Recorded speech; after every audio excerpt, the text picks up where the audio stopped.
ముఖ్యంగా వరలక్ష్మి వ్రతం. వరలక్ష్మి వ్రతంకి ఇప్పుడు ఈసారి ఎప్పుడొస్తుంది అన్న సందేహాలున్నాయి. అసలు ఎప్పుడు చేసుకోవాలి? బేసిక్గా మనం రెండో శుక్రవారం రోజు అనుకుంటాం, చేస్తూ ఉంటారు జనరల్గా. సో ఈసారి ఎప్పుడు చేసుకోవాలి అసలు వరలక్ష్మి వ్రతం? అమ్మ, మామూలుగా రెండో వారం అన్న మాట ఎందుకు వచ్చిందంటే 15 రోజులు, ఒక 2 వారాలు కదా, ఇంకో 15 రోజులు అంటే 2 వారాలు 4 వారాలు వస్తుంది. కానీ ఈసారి 5 వారాలు వచ్చేసరికి మనం ఎప్పుడు చేసుకోవాలనేటటువంటి ఒక సందిగ్ధత. కానీ రెండో వారం అని చెప్పబడలేదు మన కల్పనలో ఏం చెప్పబడింది అని అంటే పౌర్ణమికి ముందు వచ్చేటటువంటి శుక్రవారం ఏదైతే ఉందో దాన్ని చేసుకోమన్నారు. అక్కడ ఎక్కడున్నది? చారుమతి కథలో ఉంది. చారుమతి అంటే ఏంటి? చారు అంటే మంచి అని, మతి అంటే బుద్ధి అని. మంచి బుద్ధి కలిగినటువంటి అమ్మాయి ఆవిడ, మితభాషి, తల్లి అత్తమామల పట్ల మంచి గౌరవంతో ఉండేది, భర్త పట్ల ప్రేమానురాగాలతో ఉండేది. అంటే ఆ అమ్మాయి ఇరుగు పొరుగు వారితో కూడా ఎంతో సఖ్యతగా ఉండేది అని. ఆ అమ్మాయికి వరలక్ష్మీదేవి సాక్షాత్కరించింది అని చెప్పి సౌనకాది మన సూత్రుడి ద్వారా మనకి చెప్పబడింది ఈ కథ అంతా కూడా అన్నమాట.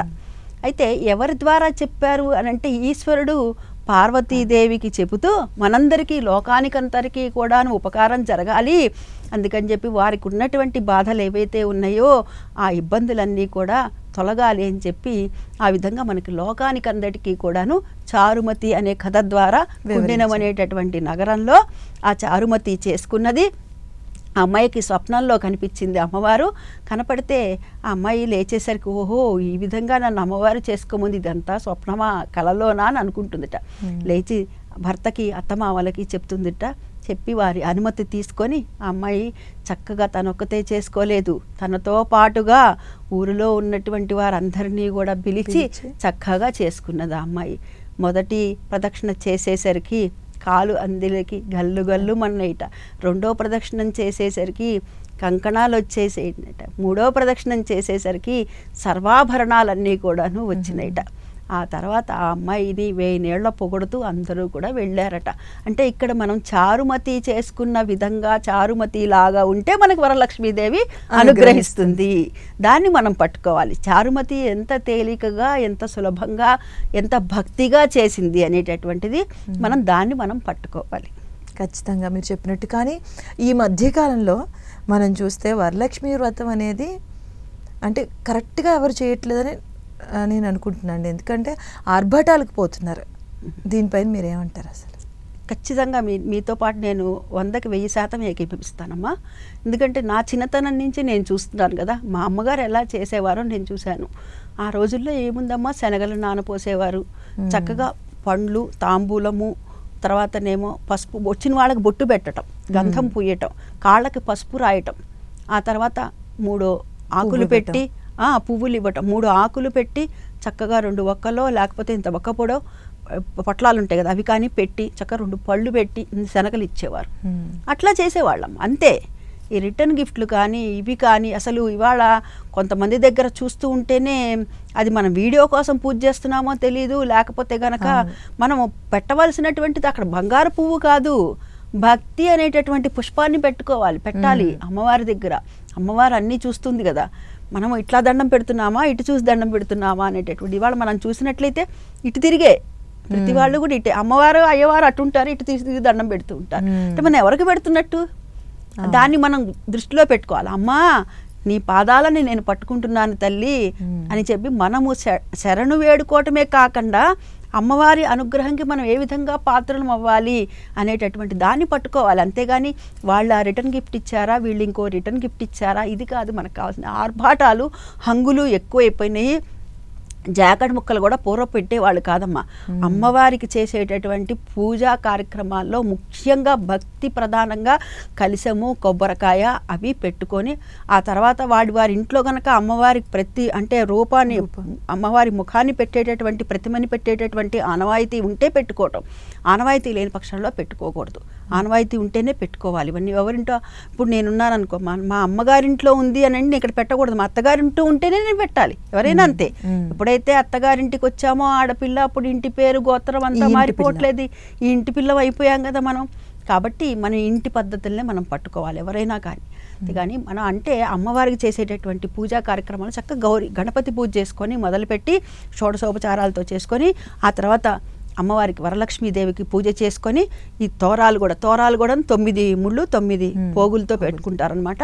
కొంతమందికి జ్యోతులు ఉంటాయి, కొంతమందికి ఉండవు. మాకుంటాయి అమ్మ జ్యోతులు. మా అమ్మగారికి ఉన్నాయి, మా అత్తగారికి కూడా ఉన్నాయి జ్యోతులు. 9 జ్యోతులు పెడతాము. ఇవి తోరాల దాంట్లో విషయంలో కూడా కొంతమందికి సందిగ్ధత ఉంటుందమ్మా. ఎందుకంటే ఇన్నే పోయాలా, ఇన్నే చేసే వాళ్ళు మాత్రమే ఈ 9 ఇది కట్టుకోవాలి అంటూ ఉంటారు. అలా కాదమ్మా, మనం అమ్మవారికి వాయినం ఇస్తాం కదా. అమ్మవారు మన ఇంట్లో పిలిచి ఆ ముత్తైదుకు వచ్చి కూర్చుంది. ఆమెకి మనం ఏ విధంగా అయితే బొట్టు, ఒక మనిషి మీరే వచ్చారనుకో మీకు ఎలా అయితే పెడతానో అలాగే అమ్మవారికి కూడా నేను బొట్టు పెట్టి గంధం పూసి పసుపు అవి ఇచ్చి చక్క వాయినం. అంటే ఇన్ని శనగలు, పళ్ళు, తాంబూలము, చలిమిడి ఎందుకనంటే ఈ జ్యోతులు చేసినప్పుడే కడుపు చలవ కోసం అని చెప్పి చలిమిడి పెడతారమ్మ. ఇవి అమ్మవారికి కూడా ఒక తోరం ఇవ్వాలి, మనం ఒక తోరం కట్టుకోవాలి. మన ఇంట్లో ఎవరైతే ఆడపిల్లలు ఉంటారో పెళ్ళి అయినా అవ్వకపోయినా కానీ ఆడపిల్లలు ఎంతమంది ఉంటే అంతమందికి. అదే కాదు, ఇంకా తోడుకోడళ్ళు కానీ ఆడపడుచులు కానీ అత్తగారు కానీ ఎంతమంది ఉంటే అంతమంది. ఇది లెక్కేమీ లేదమ్మా. 3 పోసామా, 5 చేసామా, 6 చేసామా, లెక్కతో సంబంధం ఏమీ లేదు. ఎంతమంది ఉంటే అంతమందికి కూడాను చక్కగా తోరాలనేటటువంటి ఇంట్లో కుటుంబ సభ్యులు ఆడవాళ్ళందరికీ కూడా ఇవ్వచ్చు. కట్టుకునేటప్పుడు కూడా బద్నామి దక్షిణే హస్తే నవసూత్రం శుభప్రదం పుత్ర పౌత్రాభివృద్ధించ మమ సౌభాగ్యం దేహి మేరమే అని చెప్పి అనుకొని కొన్ని నక్షత్రాలు మన చేతిలో పట్టుకొని ఇది కట్టుకొని కొన్ని అమ్మవారి దగ్గర వేసి మన శిరస్సును వేసుకోవాలమ్మ. ఇక్కడ వాయినం ఇచ్చేటటువంటి పద్ధతి కూడా కొందరికి ఉంటుంది. ఈ వరలక్ష్మి వ్రతానికి మామూలుగా ముత్తైదుకి వాయినం ఇస్తాం. ఏమిటంటే పండు, తాంబూలము, శనగలు అవి. బ్రాహ్మడికి ఇచ్చేటటువంటి వాయినం ఉంటుందమ్మా, అపూప వాయినం అంటారు. అదే పూర్ణాలు వాయినం ఇస్తాం, 12 పూర్ణాలు వాయినం ఇస్తారు. అది ఏమిటంటే వారికి అది కూడా కొంత ఆచారం, ప్రాంతాచారం, ఇంటి ఆచారం ఉంటుంది. మా ఇంట్లో మాకు ఆచారం ఉంది. బ్రాహ్మడికి ఒక ఇత్తడి పళ్ళంలో పెట్టి కాళ్ళు కడుగుతాం. అంటే అమ్మవారి లక్ష్మీదేవిగా ఒక ముత్తైదుని పెట్టుకుంటున్నాం కదా, మరి విష్ణుమూర్తి కూడా రావాలి కదా. అందుకని ఆ వచ్చిన బ్రాహ్మణుని విష్ణుమూర్తిగా మేము భావన చేసి ఆ బ్రాహ్మడికి కూడా కాళ్ళు కడిగి గంధము, బొట్టు అవన్నీ ఇచ్చి, తాంబూలము అవన్నీ ఇచ్చి ఈ దక్షిణ తాంబూలాలతో కలిపి ఈ అపూప వాయనం అనేటటువంటిది ఇస్తాం. ఇందిరావై ప్రతిగుణాతు ఇందిరావై దదాచిత ఇందిరాతార కోభ్యాం ఇందిరాయే నమో నమః అని చెప్పి ఇవ్వటం అనమాట. ఇట్లా వాయనం అనేటటువంటిది ఇవ్వటం. ఈ విధంగా అయిపోయిన తర్వాత మనము శక్తానుసారంగా ఎంతమంది వస్తే అంతమంది, చుట్టుపక్కల వాళ్ళకి ఒక 3 5 ఎంతమంది ఉంటే అంతమందికి, లేదండి మాకు చాలా శక్తి ఉంది అనుకున్న పక్షంలో ఎంతమందికైనా సరే తాంబూలాలు ఇచ్చుకోండి. అలాగే ఇప్పుడు అమ్మవారికి అంటే మన ఇంట్లో ఉన్న అమ్మ వాళ్ళ సైడ్ కూడా ఈ ఆచారం లేదు, వ్రతం ఆచారం లేదు, అత్తగారి ఇంట్లో కూడా లేదు. బట్ వచ్చే అమ్మాయికి నేను అమ్మవారికి నేను పూజ చేసుకోవాలి, వ్రతం చేసుకోవాలి అనుకుంటుంది అనుకోండి, అలాంటప్పుడు మరి ఎలా మొదలు పెట్టాలంటారు? కలిసం పెట్టకుండా, కలిసి మానవైతే అమ్మగారికి ఉన్నా కానీ లెక్క రాదు తల్లి. అత్తగారికి ఉన్నదే లెక్క వస్తుంది, అత్తగారికి లేనప్పుడు కలిసం పెట్టకుండా అమ్మే అమ్మ అన్నా పలుకుతుంది, తల్లి అన్నా పలుకుతుంది, మాత అన్నా పలుకుతుంది కదా. కాబట్టి అమ్మవారిని మనం ఒక చిత్రపటం పెట్టుకోనో ఒక విగ్రహం పెట్టుకోనో చక్కగా పూజ చేసుకోండి.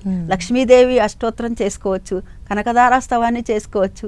మనం ఏదైనా సరే అమ్మవారికి చక్కగా పూజ చేసుకో. ఒక కలిసం మనకు ఆనవాయితీ లేనప్పుడు పెట్టుకోవద్దు అని అంటారు. కానీ సాధారణంగా మటుకు కలిసానికి చాలా మంది దగ్గర ఆనవాయితీ ఉంటుంది. ఎందుకంటే 3 మూర్తులు ఉంటారు కదమ్మా అందులో. కలశస్యముఖే విష్ణు కంటే రుద్ర సమాశ్రిత అని చెప్తాం కదా మనం. 3 కూడా త్రిమూర్తులు ఉంటారు కదా అందులో. కాబట్టి దాదాపుగా మటుకు అందరికీ ఉంటుంది. ఒకవేళ మీరు అడిగినట్లుగా లేని పక్షంలో మటుకు ఈ విధంగా ఏదైనా సరే ఒక చిత్రపటం కానీ, ఒక ఫోటో కానీ, ఒక విగ్రహం కానీ పెట్టుకొని చేసుకోవచ్చు. మా దగ్గర అది కూడా లేదా, ఒక పసుపు ఏది కావాలంటే అదే, భావం తద్భవతి. గణపతి పసుపు గణపతి చేసుకొని అమ్మవారిని కూడా పసుపుతో చేసుకోండి. ఇక్కడ రూపు కొనాలా అని అంటే మీరు చెప్పండి, ఎందుకంటే చాలా పోకడలు అనేవి మారుతూ ఉన్నాయి.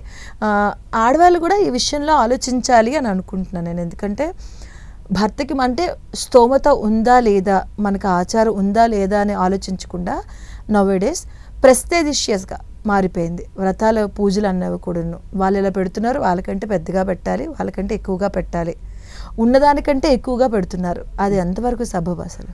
అది చాలా తప్పమ్మా, చాలా చాలా తప్పు విషయం. అసలు అప్పు చేసి పప్పు కూడానే అనుకోవచ్చు ఒక రకంగా. అది అమ్మవారు మనల్ని ఏమడిగింది, భక్తిగా ఒక పుష్పం పెట్టండర్రా అని అడిగింది.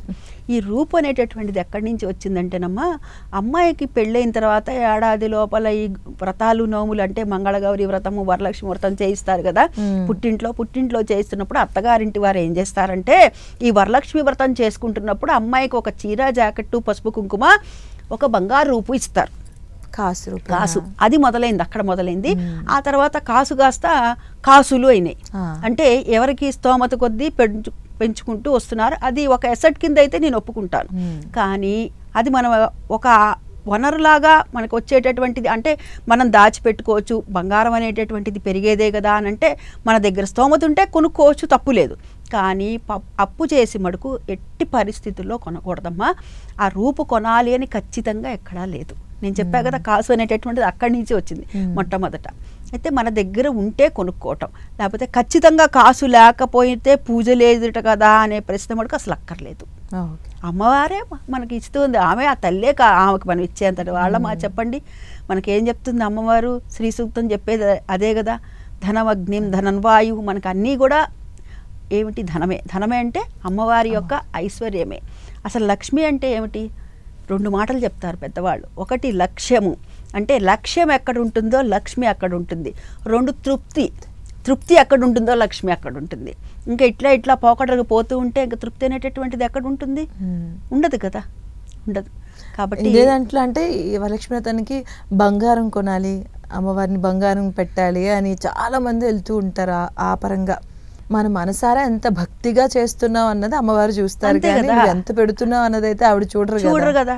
ఇప్పుడు చూడండి, మన తల్లిదండ్రులు మనం ఏం పెడుతున్నామని ఆలోచించరు.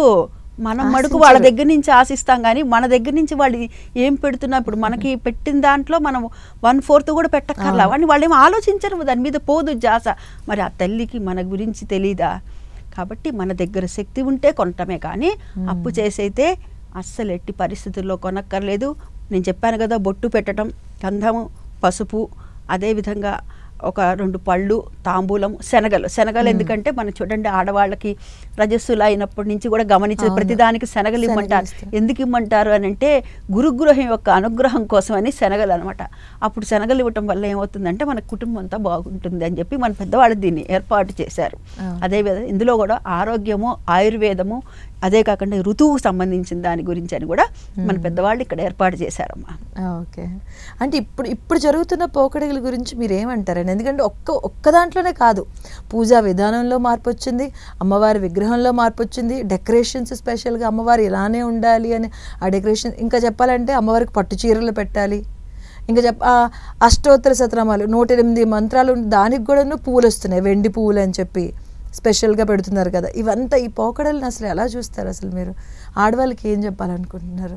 అమ్మవారు నామాలు ఇప్పుడు మీరు 108 పెడతారని చెప్పారు. 108 నామాల్లో మొట్టమొదటి ఏమనుంది? ప్రకృతిం వికృతిం విజ్జాం అని ఉంది కదా. ప్రకృతినంతా నేనే అని చెప్తోంది. ఆ ప్రకృతిని ఎవరైతే రక్షిస్తూ ఉంటారో, ప్లాస్టిక్ భూతాలు ఇలాంటివి కాకుండా ఎవరైతే ఉంటారో వారి దగ్గర ఉంటుంది అమ్మవారు. అంతేగాని ఈ అలంకరణ పేరుతో వచ్చి ఇవన్నీ ప్లాస్టిక్ని పెంచితే ఆమె ఏం చేస్తుందండి? ఒక్కసారి మనం ఆలోచిద్దామా? అవునా కదా? కాబట్టి ఈ పోకళ్ళు కాదు మనకు కావలసినటువంటిది, భక్తి ప్రధానము. పూర్వపు నుంచి ఏదైతే ఉందో దాన్ని మాత్రమే మనం పట్టుకున్నట్లయితే మనము బాగుంటాము, మన కుటుంబం బాగుంటుంది, పర్యావరణం కూడా బాగుంటుంది.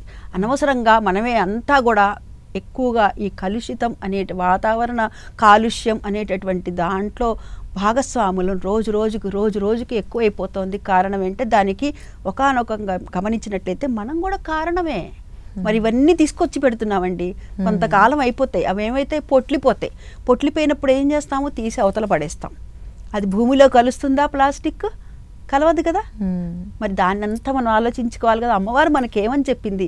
ప్రకృతి నుంచి వచ్చేటటువంటి ఆ పువ్వులు ఏవైతే ఉన్నాయో ఆ పువ్వులు ఇవ్వండర్రా, మీరు భక్తి అనే పుష్పాన్ని పెట్టండర్రా మీకు అని చెప్పింది. అమ్మవారికి పెట్టవలసినటువంటి పుష్పాలను కూడా కదంబ కుసుమ ప్రియాయే నమః అని చెప్తుంది. చూడండి, కదంబ పుష్పాలు ఉంటాయి కదా, అవి పెట్టమన్నది. తామర పువ్వులు పెట్టమన్నది ఆమె.